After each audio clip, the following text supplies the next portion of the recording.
माननीय अध्यक्षा महोदया, अभी कुछ दिन पहले इन लोगों ने मनीष सिसोदिया जी के खिलाफ एक पूरी मनगढ़ंत और झूठी एफआईआर करी, केस दर्ज किया कि मनीष सिसोदिया जी पैसे खा गए, शराब नीति में पैसे खा गए। हम लोग पब्लिक लाइफ में हैं। पब्लिक लाइफ में आदमी को किसी भी तरह की जांच पड़ताल के लिए हमेशा तैयार रहना चाहिए। मुझे बेहद खुशी है कि तुरंत मनीष जी ने बयान दिया कि मैं सब तरह की जांच के लिए तैयार हूं, सीबीआई, ईडी जो जांच करना चाहे जांच कर ले। मनीष जी ने धमकी नहीं दी कि मैं तुम्हारे ऊपर डिफेमेशन के केस कर दूंगा, ये कर दूंगा, वो कर दूंगा। अरे क्यों कर दूंगा? जब कुछ करा ही नहीं तो कर लो जांच।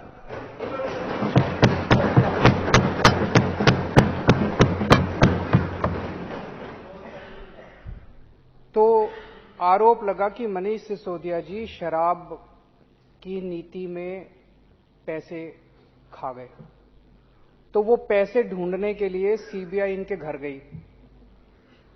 तो खूब ढूंढा उन्होंने, चारों तरफ काफी देर ढूंढा, सारा 14 घंटे तक उन्होंने ढूंढा,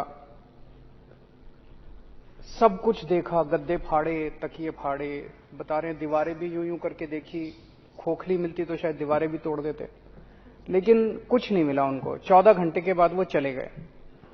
बट 6-7 घंटे तक गहन पूछताछ की।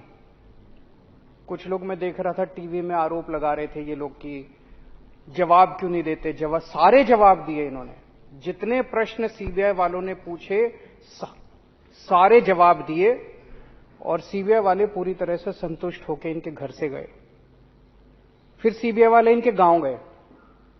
गांव में सारे गांव वालों से पूछा, भाई मनीष सिसोदिया ने कोई प्रॉपर्टी खरीदी हो, जमीन खरीदी हो, कोई खेती की जमीन खरीदी हो, कोई मकान खरीदा हो? कोई कुछ नहीं मिला।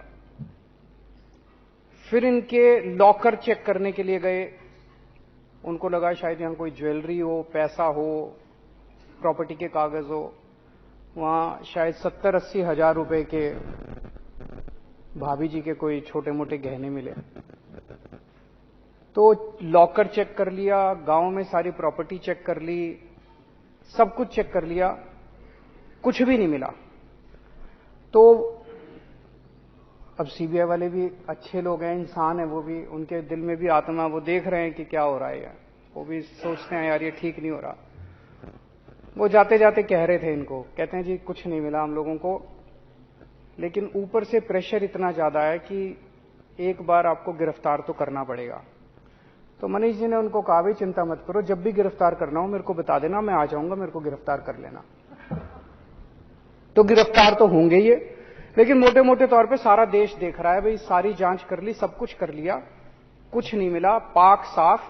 एक तरह से मैं बार बार कहता हूं कि हम लोग बार बार प्रधानमंत्री मोदी जी से ईमानदारी का सर्टिफिकेट लेके आए हैं, तो एक बार फिर से प्रधानमंत्री जी ने मनीष सिसोदिया को ईमानदारी का सर्टिफिकेट दिया है कि तुम सबसे ईमानदार। बाकी राजनीति तो चलती रहेगी, गिरफ्तारी जो है वो तो राजनीतिक होगी। मैं ये देख रहा था कि इस तरह के झूठे सच्चे केस कर करके, इंक्वायरी कर करके मिलता क्या है इनको। मानव जीवन का मुझे लगता है 3-4 हजार साल का इतिहास है। इन 3-4 हजार साल में शायद आम आदमी पार्टी ऐसी पार्टी है जिसके ऊपर सबसे ज्यादा केस हुए होंगे पूरी दुनिया में, पूरे इंसान। मैं सारा डेटा लेके आया हूं। हमारे 49 एमएलए के ऊपर 169 केस हुए हैं। छोटी सी पार्टी है, अभी अभी पैदा हुई है, और हमारे ऊपर 169 केस कर दिए इन्होंने। 49 एमएलए पे 169 केस कर दिए। 169 में से 134 केस खत्म हो गए, कोर्ट ने खत्म कर दिए। कोर्ट ने कहा भी कुछ नहीं है इन केस में। खूब डांटा इनको, पुलिस वगैरह को, कि क्या बेकार की केस। 35 केस अभी पेंडिंग है, वो भी खत्म हो जाएंगे थोड़े बहुत दिन में। इसमें मैं देख रहा था 16 केस मेरे ऊपर करे थे इन्होंने। 16 में से 12 में तो मैं बरी हो गया, 4 पेंडिंग है। 13 केस मनीष जी के ऊपर करे थे, उसमें से 10 में ये बरी हो गए, 3 पेंडिंग है। जैन साहब के ऊपर 4 केस करे थे, 2 में बरी हो गए, 2 पेंडिंग है। दिनेश मोहनिया पे 10 केस करे थे, 9 में बरी हो गए, 1 पेंडिंग है। वंदना कुमारी पे 6 केस करे थे, सारे बरी हो गए। अखिलेश त्रिपाठी पे 4 करे थे, 3 बरी हो गए। इस तरह से पूरी लिस्ट है 49 एमएलए की। इन्होंने हमारी बोले बसों की खरीद पे घोटाला हो गया, कर लो जी, आ जाओ जांच कर लो। कर ली सारी जांच, कुछ नहीं मिला, एक नए पैसे का कुछ नहीं मिला। बोले शराब पॉलिसी में घोटाला हो गया, उसमें कुछ नहीं मिला अभी तक। तो स्कूलों में घोटाला हो गया, सारे स्कूलों की भी जांच, 4 साल हो गए इनको स्कूलों की जांच करते करते, उसमें भी कुछ नहीं मिला। मोहल्ला क्लिनिक में बोले खूब घोटाला हो गया, उसमें भी कुछ नहीं मिला। बोले अस्पतालों में घोटाला हो गया, अस्पतालों के कंस्ट्रक्शन में, दवाइयों में, पता नहीं क्या क्या, वो सारी जांच कर ली, उसमें कुछ नहीं मिला। कोरोना के वक्त बोले घोटाला हो गया, पूरी दुनिया कह रही है कोरोना में हम लोगों ने बड़ा अच्छा काम किया, बोले घोटाला हो गया, उसकी भी जांच कर ली। बोले सड़कों के निर्माण में घोटाला हो गया, उसकी भी जांच कर ली, उसमें भी कुछ नहीं मिला। इससे क्या फायदा है? इससे कोई देश का फायदा है ऐसी झूठी सच्ची जांच करके? देश का टाइम खराब कर रहे हो, लोगों का टाइम खराब कर रहे हो, काम में अड़चन अड़ा रहे हो, रोज नई नई उलट पुलट जांच कर रहे हो। एक जरूर हुआ है, जब से इन्होंने मनीष सिसोदिया क्या रेड मारी है, गुजरात में हमारा 4% वोट शेयर बढ़ गया। और जिस दिन ये इनको गिरफ्तार करेंगे, मुझे लगता है 6% वोट और बढ़ जाएगा।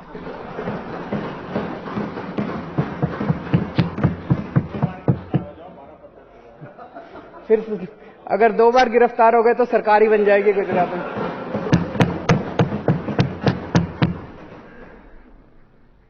आज देश में राष्ट्रीय स्तर पे 2 ही पार्टियां बची हैं।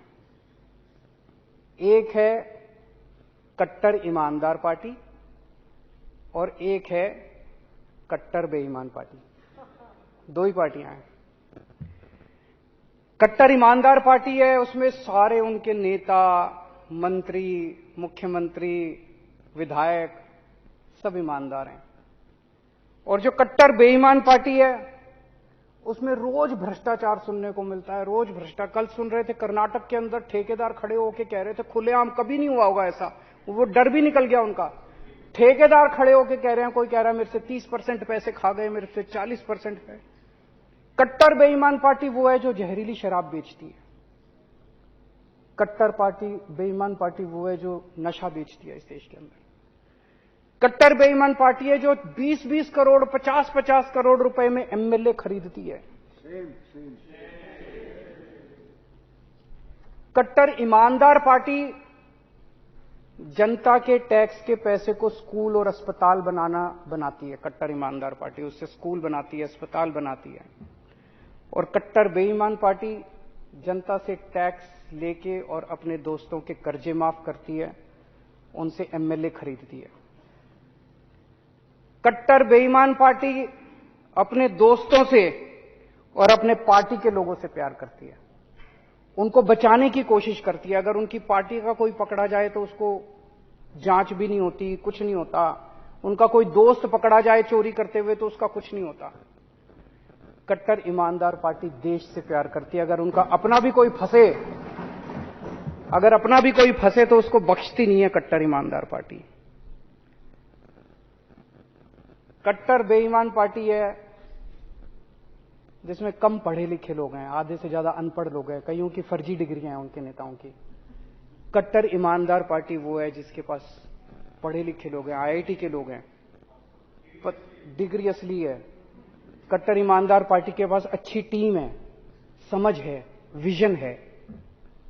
कट्टर बेईमान पार्टी है जो 24 घंटे गुंडागर्दी, लड़ाई झगड़ा, पूरे देश में बेईमान पार्टी को पता चल जाए किसी ने बलात्कार किया, उसको पार्टी में शामिल कराने के लिए पहुंच जाते हैं।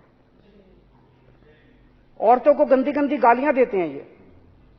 और कट्टर ईमानदार पार्टी है जो शरीफों की पार्टी है, महिलाओं की इज्जत करती है। कट्टर बेईमान पार्टी है जो दोस्तों की फिक्र करती है, दोस्तवाद करती है, दोस्तों के लिए कुछ भी करने को तैयार है। कट्टर ईमानदार पार्टी है जो भारत की परवाह करती है, भारतवाद करती है। और जैसा अभी राजेंद्र गौतम जी ने कहा कि कट्टर ईमानदार पार्टी है जो भारत को दुनिया का नंबर 1 देश बनाना चाहती है। और कट्टर बेईमान पार्टी वो है जो अपने दोस्त को दुनिया का नंबर 1 बनाना चाहती है। मैं कहता हूं मैं फ्री बिजली देना चाहता हूं, बताओ क्या गलत करता हूं? पैसा स्विस बैंकों में नहीं ले जा रहा, जनता को फ्री बिजली। ये इतनी गंदी गंदी गालियां देते हैं, मैं देखता हूं इतनी गंदी गंदी गालियां देते हैं मेरे को। मैं कहता हूं मैं स्कूल और अस्पताल बनाना चाहता हूं देश में।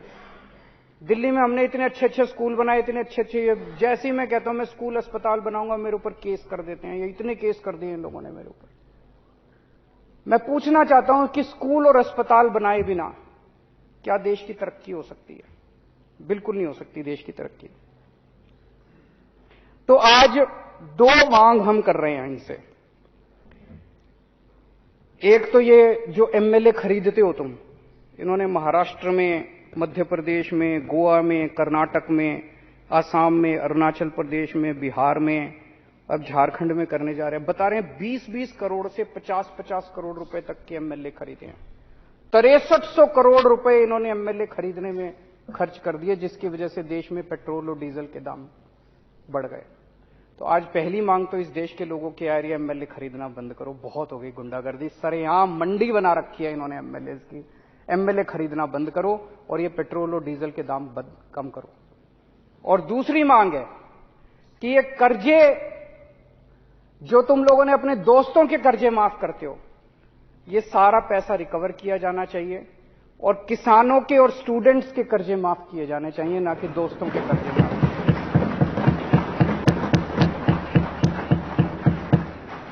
ये डिबेट आजकल अमेरिका में भी चल रहा है। अमेरिका के अंदर भी दो पार्टियां हैं। जो बिडेन साहब अभी स्टूडेंट्स के कर्जे माफ कर रहे हैं, दूसरी पार्टी है जो इनके दोस्त की पार्टी है, वो कह रहे हैं स्टूडेंट्स के कर्जे माफ नहीं होने चाहिए, अरबपतियों के कर्जे माफ होने चाहिए। वो इसका विरोध कर रहे हैं। वहां भी यही चल रहा है और यहां भी यही डिबेट चल रहा है इस देश के अंदर कि क्या अरबपतियों के कर्जे माफ होने चाहिए या किसानों के और स्टूडेंट्स के कर्जे माफ होने चाहिए। मैंने पिछले कुछ दिनों से देख रहा हूं जो टीवी में चल रहा है, जो डिबेट चल रही है, बहुत आहत हूं मैं। ये चल क्या रहा है? मतलब ऐसा लड़ाई झगड़ा, हमारा कसूर क्या है? मैं देख रहा था स्कूलों के ऊपर ऐसे टूट के पड़े हैं ये कि इन्होंने क्या आरोप लगा रहे हैं कि इतने स्कूल क्यों बना दिए। तो स्कूल बनाना तो अच्छी बात है, किसी भी देश में स्कूल बनाना तो अच्छी बात है, बताओ क्या गलत करा। इनका दूसरा आरोप है स्कूलों में इतने कमरे क्यों बना दिए। अब कमरों में हम तो रह नहीं रहे, बच्चे पढ़ रहे हैं यार कमरों के अंदर, तुमको क्या तकलीफ है? बोले गरीबों के बच्चों के लिए इतने कमरों की क्या जरूरत है? गरीबों के बच्चे तो कम कमरों में भी पढ़ लेंगे, एक एक कमरों में 100-100 ठूस दो, पढ़ लेंगे। अरे हम गरीबों के बच्चों को, मिडिल क्लास के बच्चों को अच्छी शिक्षा देना चाहते हैं, तुमको क्या तकलीफ है? तुम अपने बच्चों को विदेश भेजते हो, हम अपने बच्चों को अपने देश के अंदर अच्छी शिक्षा नहीं दे सकते क्या? कहते गरीबों के बच्चों के लिए इतने स्कूल बना दिए, गरीबों के बच्चों के लिए इतने टॉयलेट क्यों बना दिए। बताओ, टॉयलेट, ज्यादा टॉयलेट बना के हम क्या करेंगे उसका? हमारा उसमें क्या रोल है यार? पहले ऐसे जमाना था जहां पे टॉयलेट्स ही नहीं होते थे स्कूलों के अंदर, बच्चियों को अपने घर जाना पड़ता था अगर जरूरत पड़ती थी। आज अगर हमने अच्छे टॉयलेट बना दिए, वहां हमारी बेटियों को, बच्चियों को, बच्चों को अगर सुविधा मिल रही है, तो इसमें क्या तकलीफ है? ये आरोप है इनके, ज्यादा स्कूल क्यों बना दिए। फिर कह रहे हैं क्लासों में इतना डिजिटल बोर्ड लगाने की क्या जरूरत है, इतने शानदार डेस्क बनाने की क्या जरूरत है? गरीबों के बच्चे, रिक्शे वाले के बच्चे, मजदूर के बच्चे, इन लोगों को क्या जरूरत है इतने अच्छे अच्छे डेस्कों पे पढ़ने की? इन लोगों को क्या जरूरत है डिजिटल बोर्ड की?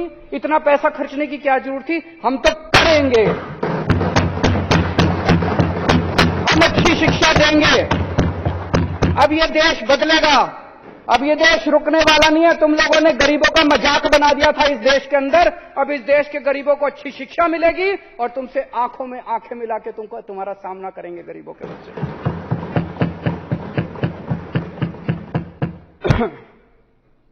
पहले कहते थे केजरीवाल ने एक भी स्कूल नहीं बनाया, केजरीवाल ने एक भी स्कूल नहीं बनाया, केजरीवाल ने एक भी स्कूल नहीं बनाया। आजकल कहते हैं केजरीवाल ने ज्यादा स्कूल बना दिए, केजरीवाल। ये मतलब मैं समझ नहीं पा रहा। ये मैंने कहा कि जो कट्टर बेईमान पार्टी है इस देश की, वो अनपढ़ लोगों की पार्टी है, डिग्री नहीं है उनके पास, समझ नहीं है उनके, बेवकूफों की भी पार्टी है ये।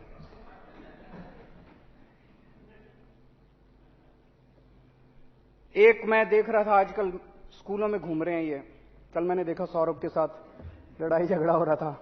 आजकल स्कूलों में घूम रहे हैं कि कमी निकालनी है, कुछ भी कमी निकालनी है। यार जबरदस्ती कमी निकालने की क्या जरूरत है? अच्छे स्कूल बने हैं, अप्रिशिएट करो, आप भी बनाओ, लंबी लकीर खींचो। तो स्कूल में जाते हैं, कुछ नहीं मिलता। एक मैं देख रहा था, इनका बहुत बड़ा नेता एक डेस्क के नीचे घुसा हुआ था। डेस्क के नीचे घुस के देखो यहां पे मिट्टी है, वहां पे दिखा रहा था, देखो यहां पे मिट्टी है, कैमरा वालों को बुला रहा था एक डेस्क के नीचे घुस के। ये क्या है? तमाशा बना रखा है इन लोगों ने। यार अच्छे काम एक दूसरे से सीखते हैं ना।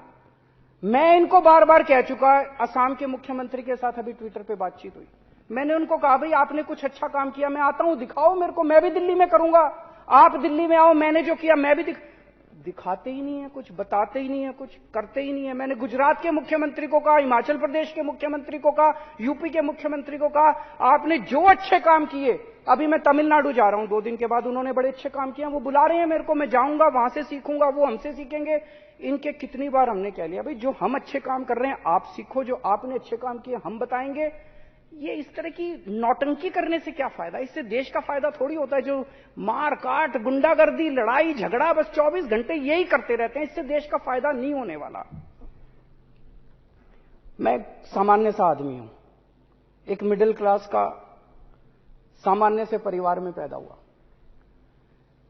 आईआईटी गया, आईआईटी में मेरी पढ़ाई हुई, मैकेनिकल इंजीनियरिंग करी। आज मैं जो कुछ भी हूं मैं समझता हूं कि मैं मेरी शिक्षा की वजह से हूं। आज मेरे दोनों बच्चे आईआईटी में पढ़ रहे हैं, बेटी आईआईटी में पढ़ के पास हो चुकी है, बेटा, दोनों अपने पैरों पे खड़े हैं, वो भी अपनी शिक्षा की वजह से।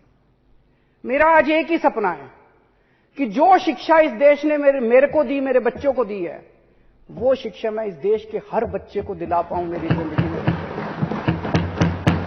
मेरे को जो शिक्षा मिली है, मेरे को जो शिक्षा मिली है, वो उसी क्वालिटी की शिक्षा इस देश के हर बच्चे को मिलनी चाहिए। और जो इन लोगों ने करना है कर ले, मेरे को गिरफ्तार करना है मेरे को भी कर ले, इसको करना है हम सबको जेल में डाल दें, हमें इसकी कोई परवाह नहीं है।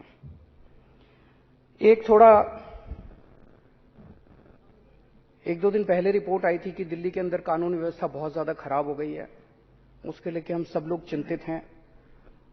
हम इसमें किसी भी किस्म की राजनीति नहीं चाहते। हम चाहते हैं कि एलजी साहब और केंद्र सरकार इस बारे में जो भी उचित कदम है वो उठाएगी। हमसे जो भी सहायता चाहिए हम करने को तैयार हैं अपने अपने स्तर के ऊपर। लेकिन महिलाओं की सुरक्षा को लेकर जो रिपोर्ट आई है वो बहुत ज्यादा चिंताजनक है कि पूरे देश के अंदर सबसे अनसेफ मेट्रो जो है वो दिल्ली है। ये दाग हम बर्दाश्त नहीं कर सकते। हम अपनी महिलाओं को हम चाहते हैं वो सबके लिए सुरक्षित हो। और आज पढ़ा हमने न्यूज़पेपर में, मीडिया में भी देखा कि एक बच्ची को गोली मार के 3 लड़कों ने उसकी हत्या कर दी। इसकी हम कठोर निंदा करते हैं। उसमें से 2 लड़के बता रहे हैं पकड़े गए हैं, एक अभी भी फरार है, वो भी पकड़ा गया है। इस किस्म की इंसिडेंट्स किसी भी सभ्य सोसाइटी में शोभा नहीं देते, उसकी हम कड़ी निंदा करते हैं।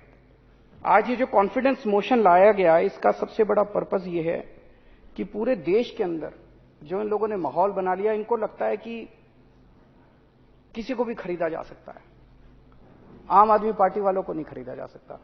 आज ये हम इस देश के सामने साबित करेंगे। इन्होंने 40 एमएलए खरीदने का प्लान बनाया था। हमारे 12 एमएलए से संपर्क किया, बोले 20-20 करोड़ रुपए ले लो और 40 को ले आओ। 800 करोड़ रुपए इन्होंने रख रखे थे। हमारा एक भी एमएलए नहीं बिका। इनका ऑपरेशन लोटस फेल हो गया। हमारे टोटल 62 एमएलए हैं। 62 में से स्पीकर साहब अभी कनाडा गए हुए हैं, नरेश बाल्यान ऑस्ट्रेलिया गए हुए हैं, सतिंदर जैन साहब अभी जेल में हैं। उन 3 को छोड़ के आज 59 एमएलए यहां मौजूद है, काउंटिंग कर रहे हैं।